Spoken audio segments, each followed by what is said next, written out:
You do not need to find more winning trades. You need to fire the markets that are secretly stealing your money. Now here's the thing. I audited my own portfolio and found 20 parasite markets. These were markets mathematically guaranteed to lose me money because of the friction tax, no matter how good my strategy was. So I stopped being a chart holder and became a ruthless asset manager. And in this video, I'm giving you the exact 1.4 heuristic that I use to scientifically find these dead markets and kick them off my trading watch list forever. First, we will calculate the friction tax that kills your trading edge. Then, I will give you the 1.4 edge filter and the resume challenge to force every market to earn its spot. And finally, I will show you the Sunday firing squad. That is the 30-minute routine that I used to keep my trading portfolio clean. I used to think making $100 and losing $100 was break-even. That was a lie. In the real market, break-even is just slowly going broke. You see, there is a hidden invisible bleed in the trading business that turns winning strategies into losing accounts. You know that voice in your head that says, "Brilliant, I won a trade for $100. Then I lost a trade for $100. I am flat, no harm done." But then 2 months later, the account is down 10% and you have absolutely no idea why. I hit this wall hard in 2023, trading crypto on a broker called eToro. The volatility was amazing, but the numbers were brutal. The spread was 2%. To hit my 2R profit target, I needed a massive move because the spread was eating into my profit. I was netting only 1.5R on wins, but losing the full R on losses. Look at this maths. I was risking $1 to make 1.5 instead of $2. That slight shift destroyed my edge. Like a shop owner paying rent, I could not just break even. I had to outperform the tax just to survive. But the professional trader flips that script. This market has a 2% spread. That means I am starting every trade in the red. If this asset cannot generate enough volatility to cover that entry fee and still pay me 2R, it is fired. I do not trade for the broker's benefit. That is when I realized the professional's threshold for survival. Here's the cold truth. A profit factor of 1 is not break-even. It is a loss because of the friction tax. Any market scoring below a 1.4 profit factor is statistically dead weight. Just like a lazy employee who costs more in coffee than he brings in sales, a market with a 1.0 to 1.3 profit factor is draining your trading account. If a market cannot clear that 1.4 hurdle, it is not an asset to be traded.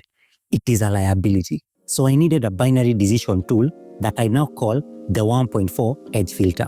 It works exactly like a bouncer at an exclusive nightclub. It guards my capital against the riffraff markets. It usually sounds like this. Look, gold is trending, Nvidia is skyrocketing. Everyone on Twitter is trading it. I have to add it to my list or I am missing out. Most traders treat their trading watch list like a public park. Anyone can get in. But a famous UC Berkeley study analyzed over 66,000 trading accounts.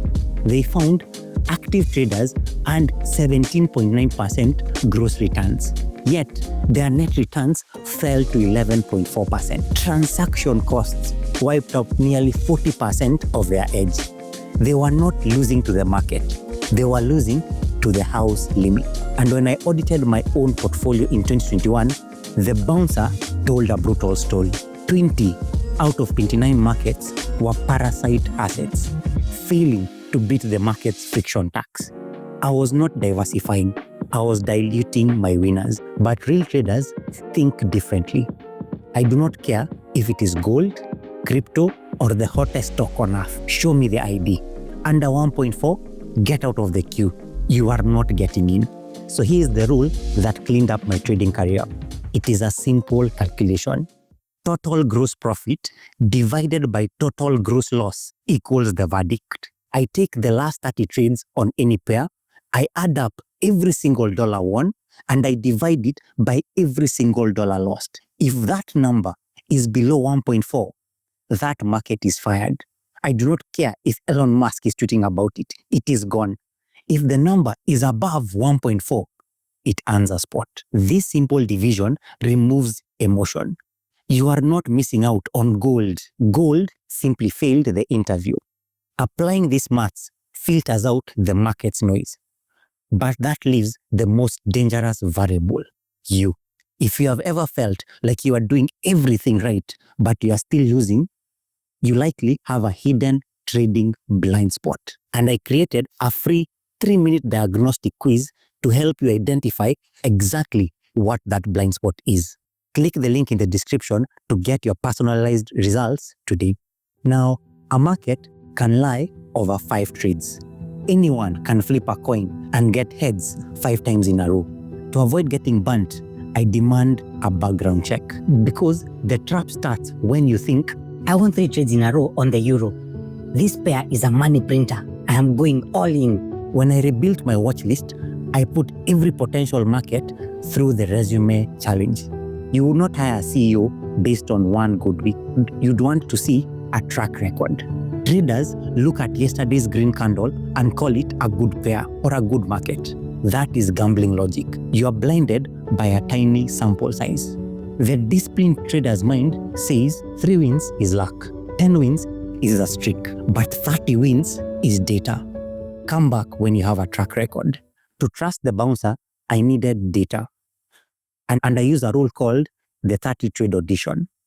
No market gets a dime of live capital until it logs 30 valid backtested trades. Here's the plan. For every market that I want to trade, I scroll back 1 to 2 years, and then I log 30 valid setups according to my trading rules. Then and only then do I run the 1.4 calculation. This is the protective shield. It stops me from hiring a market that is just having a lucky week.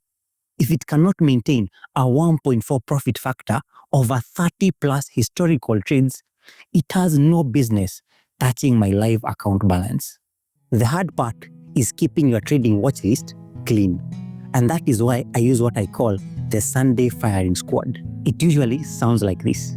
I will just quickly check those 40 charts. Oh, look, a setup on a pair I have not traded in years. Maybe I'll just take a peek. And suddenly, the clutter is back. The natural state of a trader is to become a holder. We had a pair here, a stock there, and suddenly we are watching 40 charts again. That is the holder's mentality. I used to spend my weekends looking for new things to trade.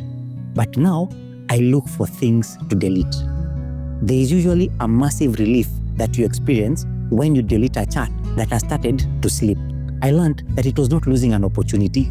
I was freeing up my mental RAM. But the professional trader flips that script. This market dropped to a 1.3 profit factor last month. It is dragging us down. Click delete, on to the next market. This routine keeps the trading forest healthy. Here's how I do it. I take 30 minutes to review my active markets. Number 1, pull the report.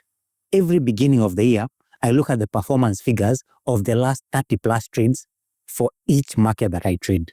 Number 2, check the ID. Is any market slipping below the 1.4 line? This catches the decline early. Number 3, the firing. If the answer is yes, drag them to the trash. Do not even negotiate. By firing the bottom 10% of performers regularly, I mathematically force my trading portfolio to improve. I was not just trading, I was creating a team of winners. Applying the 1.4 rule solves what you trade. But even a hired market is full of junk miles that will trap you if you are not careful. You don't need more patience to fix this. You need a veto. And I use a strict 3-step filter that forces me to reject any trade that doesn't pass a specific checklist. So check out this video where I give you that exact filter so that you can veto 90% of bad signals and only trade the best. See you in that video.